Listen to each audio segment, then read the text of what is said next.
Oke. Jadi ceritanya ada seorang cewek, sebut aja namanya Dini. Dini ini asalnya dari Madura. Dia dipindahin untuk kerja sebagai SPG di salah satu supermarket di Klaten, Jawa Tengah. Oke. Dini ini usia baru 22 tahun. By the way, ini ceritanya kejadiannya di tahun 2003. Dini tuh nyari kosan bareng satu temennya namanya Endang. Mereka berdua singkat cerita dapat kosan di daerah Klaten itu. Oke. Di hari Minggu, mereka ketemu ibu kosannya. Udah lihat-lihat segala macam, kosannya tuh kayak cukup sederhana dan murah. Jadi cuman satu tanah manjang ke samping, cuman ada 4 kamar. Jadi kamarnya tuh berderet gitu posisinya dengan kamar mandi di luar. Oh, berarti nggak ada yang di dalam kamar mandi? Nggak ada, kamar mandi di luar. Dan kata ibunya, kamar 1 dan kamar 2 ini udah diisi. Akhirnya Dini dan Endang ngambil kamar nomor 3 dan 4. Oh, mereka beda kamar. Beda kamar, sebelahan tapi. Nah, singkat cerita ibunya balik, tempat ibunya nih di belakang kosan itu. Udah tuh Dini dan Endang bersihin kamar masing-masing. Mereka beresin kamar sampai sekitar jam 6 sore, maghrib. Nah, malamnya sekitar jam 9-an, si Dini ini beli makan, nasi bungkus gitu. Dia bungkus, dia makan di kosan. Oke.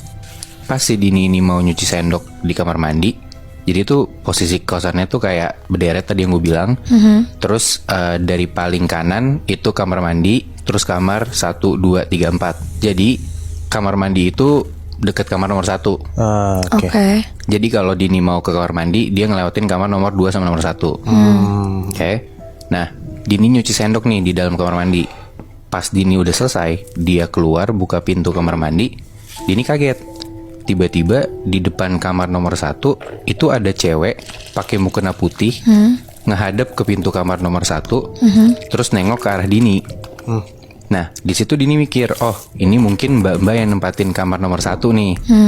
Dini coba basa-basi gitu, dia bilang kayak, Mbak, aku penghuni baru kamar nomor 3. Nah, tapi mbak-mbak bermukena ini cuman diem aja. Dini bingung, tapi ya udah dia coba cabut aja tuh. Dia bilang kayak, permisi mbak. Dan di situ mbak-mbak bermukena ini masih nggak nanggepin juga. Oke. Udah tuh Dini makan di kamarnya, dia selesai makan, makanan belum habis tapi si Dini udah kenyang. Akhirnya si kertas nasi itu bungkusannya dia tutup sama sisa-sisa makanan di dalamnya. Oke. Nah terus dibuang tuh sampahnya sama Dini di depan kamarnya. Jadi kayak ada teras kecil depan kamarnya, itu ada tempat sampah dimasukin ke situ. Nah di situ sekitar jam setengah 10-an Dini tidur tuh karena besok kan hari Senin kan dia mau kerja. Nah tapi tengah malam sekitar jam setengah 1-an Dini tuh kebangun gara-gara Dini ngedengar ada suara plastik kresek-kresek gitu. Nah suara itu tuh munculnya dari depan kamarnya si Dini. Terus di kosannya Dini tuh kayak ada di samping pintu ada jendela. Nah dari jendela yang ketutup gorden itu Dini ngelihat kayak ada samar-samar bayangan orang ada di depan kamar dia, bersamaan sama si suara plastik kresek-kresek itu.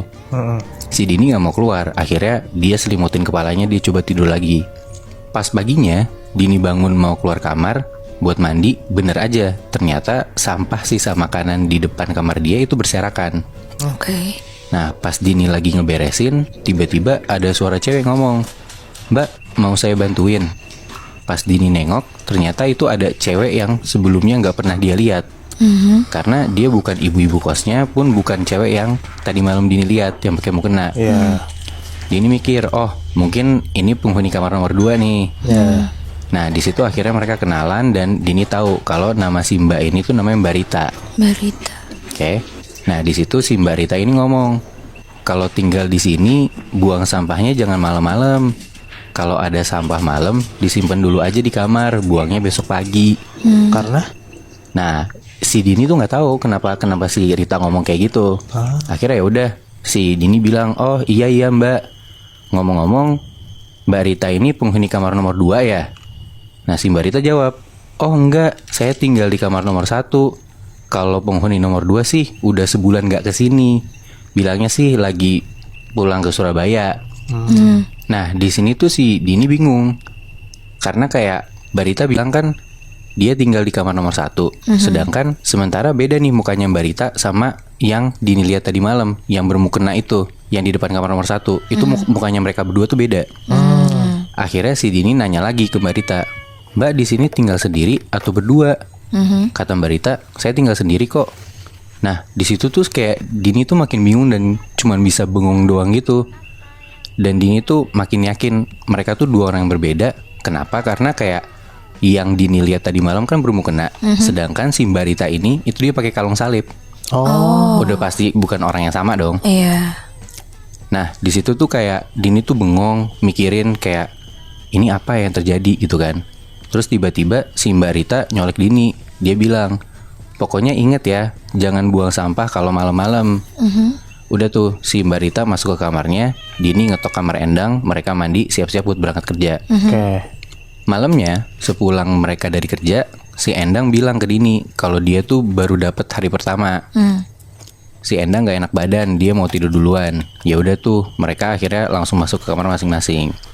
Dini makan malam dulu sendiri di kamarnya kayak kemarin, tapi bedanya kali ini Dini ingat dia nggak boleh buang sampah malam-malam di luar. Dini nggak tahu kenapa alasannya, dia cuman ya udah gue ikutin aja. Akhirnya dia taruh sampah makanan itu di dalam kamar. Oke. Setelah itu Dini tidur, sampai akhirnya malam-malam itu Dini tiba-tiba kebangun gara-gara dia kebelet pipis. Di situ tuh posisinya sekitar jam 2-an. Akhirnya Dini keluar kamar, dia langsung kayak rada lari ke kamar mandi karena kebelet.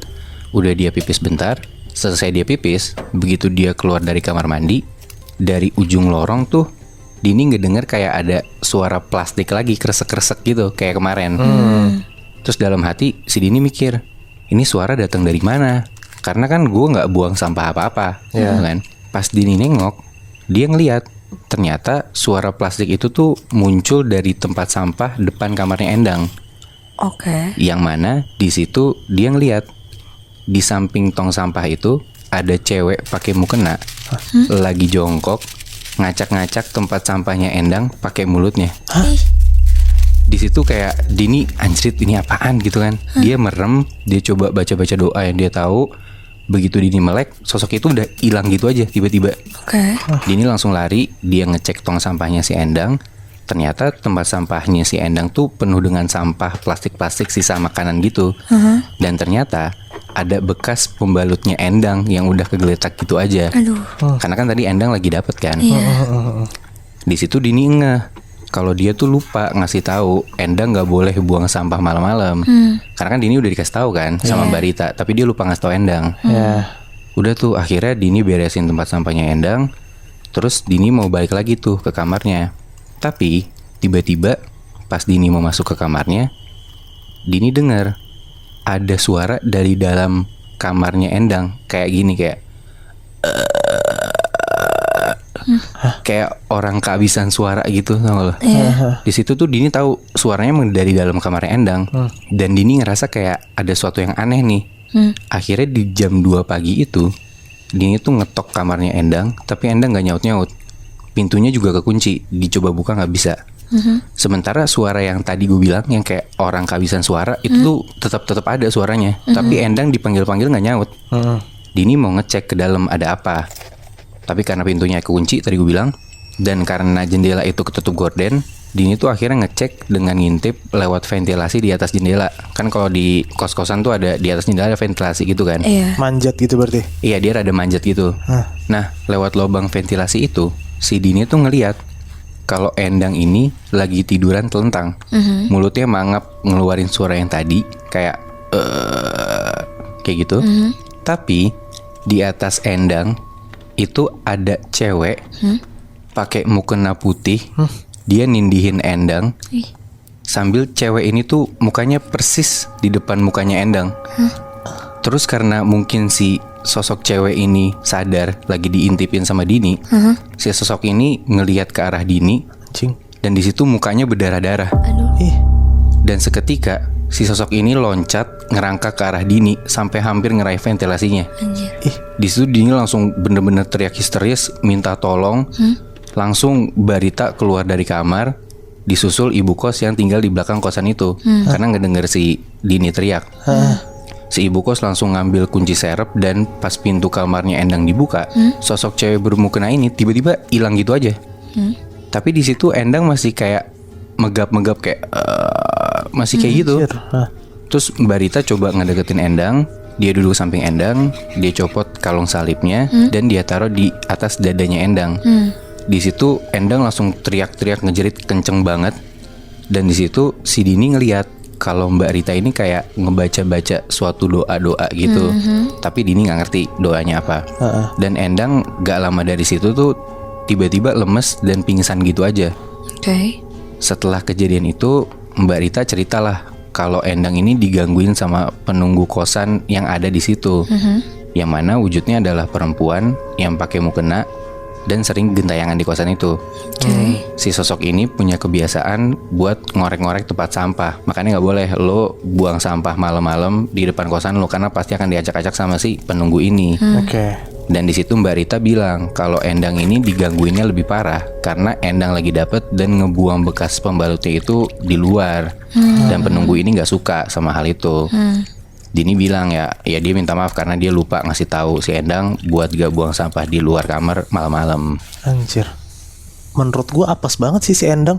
Dia nggak tahu kalau misalnya ada permasalahan nggak boleh buang sampah malam-malam. Pas dia buang, dia langsung apes digentayangan sama si sosok itu gitu loh. Iya. Tapi gue masih penasaran sih, Bi. Gak ada penjelasan lebih lanjut kayak kenapa sosok itu suka tadi ngeberantakin sampah itu. Nah gue tuh nggak tahu Syaf. Cuman kalau yang gue pikir ya, kayaknya tuh gara-gara ya si emang penunggu ini tuh nggak suka aja tempat yang dia tungguin itu berantakan dan ya ada sampah lah gitu, kayak ini kan tempat gua, lo ngotorin tempat gua gitu.